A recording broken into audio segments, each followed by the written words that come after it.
Hari Om Tat Sat. Welcome to Swami Jyotirmayananda Society, our journey to self realization. Please subscribe our channel for the mystical meanings and to enjoy daily satsang.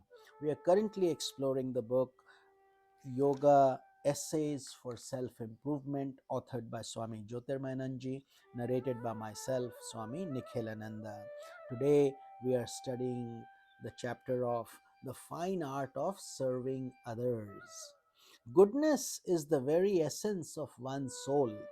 By doing good to others, one discovers the essential glory of one's own self. All religions of the world concur on this point. The test of true piety in life lies in doing good to others, helping others, thinking, seeing yourself in everyone.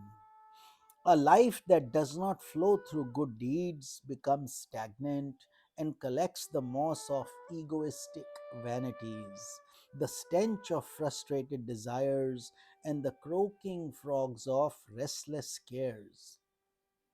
But a life that flows on through acts of goodness sparkles with the light of joy and is rocked by the breeze of divine grace.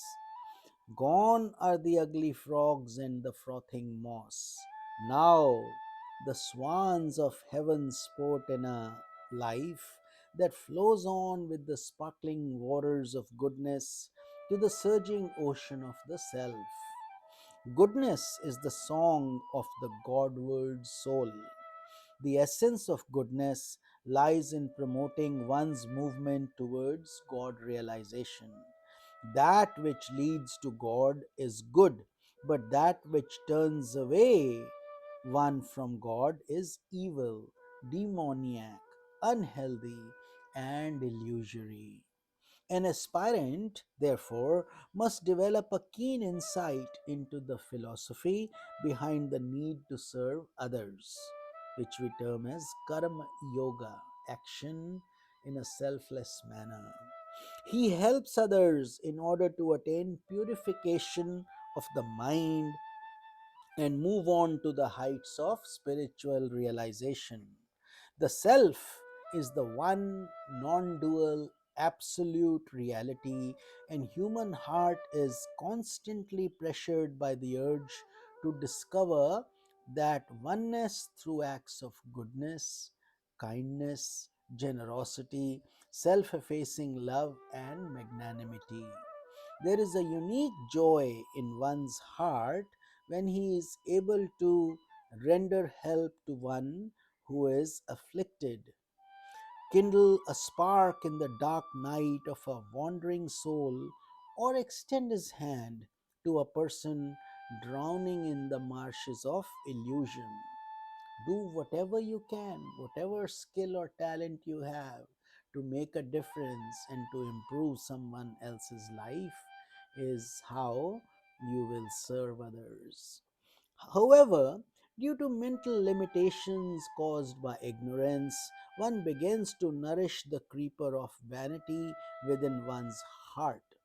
Acts of goodness ought to bring about humility, self effacement, and simplicity in one's personality.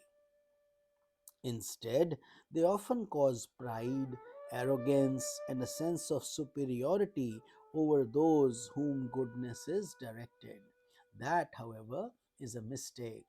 The person whom you are doing good, you should thank him mentally as he is making you an instrument in the divine plan and giving you an opportunity to purify your heart. When the mind is complexed and life is steeped in egoistic illusion, people do more harm than good in the name of helping others. Backed up by selfish illusions, the help rendered brings about a sense of degradation in those being helped. It promotes illusions within the doer of these so called good deeds and within the receiver of such goodness. It weakens both the one who gives and the one who receives. There are thousands of parents who continue to do what they think is the utmost good for their children. But their goodness is strictly confined to their own concepts. They turn their children into weaklings in their body and mind, and then go through endless sufferings due to the frustrating developments in the personality of their beloved children. As a result of their good deeds, they earn frustration, sorrow, and bitterness. How then can a person be good to others? It demands a subjective preparation and an objective adjustment to the needs of practical life. Everything has to be kept in perspective. An aspirant must practice concentration and meditation and thereby gain a deeper insight into the nature of the self. First, you help yourself, then, with that energy, you help others. This is greatly aided by the spiritual teachings of one's guru, if they are lucky enough to have one. If they are serious, however, if they are a serious and sincere aspirant, they will be blessed with a guru that is the nature's law. It is a divine law. He must promote, therefore, the aspirant must promote health in his body and mind in order to express goodness through his life. Nobody wants to ride a boat with holes in it. It will collapse midstream. Therefore, like that, we have to make effort to make sure that our body is strong and secure so we can continue the journey. And if due to some karma we are having body problems or health problems, don't worry. That is, consider it as your penance, tapasya, but don't neglect your body. Do go through the disciplines that are needed to keep your body healthy. At the objective level, an aspirant must see how he can be of best service to people around him. He should expand the horizons of his capacities, unfold hidden talents, and learn new techniques to be of practical help to others. One can help people as a doctor, lawyer, musician, scientist, artist, philosophical guide, writer, or in various other ways. So many talents. Just like there are different diverse occupations, there are diverse talents to be shared and your skill to be spread to help others. Everyone is endowed with some unique talent that can be of great service to people around him. The highest form of help that can be rendered to another is to inspire him to tread the path of yoga and move towards the goal of self realization. That is the best thing you can do for anyone, because you are giving them the true purpose of their life and guiding them with information and vision that they never had before. The highest good deed is to awaken a person from the deep sleep of ignorance. Otherwise, they will continue to rotate in this cycle of life and death with no end in sight.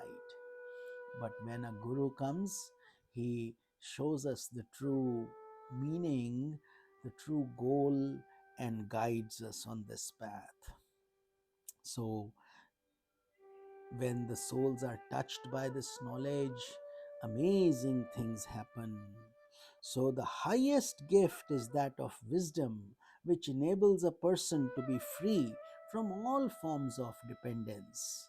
However, that is why Jnana Yagya, or the knowledge of wisdom and sharing this satsang to anybody and everybody, is the best thing we can do to help the souls.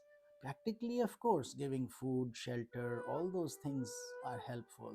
But this knowledge of wisdom that changes the dimensions of a person and teaches him the true purpose of his life is the highest form of charity or yajna. However, this understanding of the highest should not restrict one's practical magnanimity in daily life. So keep perspective of all things. If somebody is hungry, at that time giving him a 1 hour lecture in spirituality is not the answer. First, give him some food so his stomach can settle down, then you guide him. So each soul has different needs, and if we don't consider that, then we are simply insensitive, and that is not spirituality.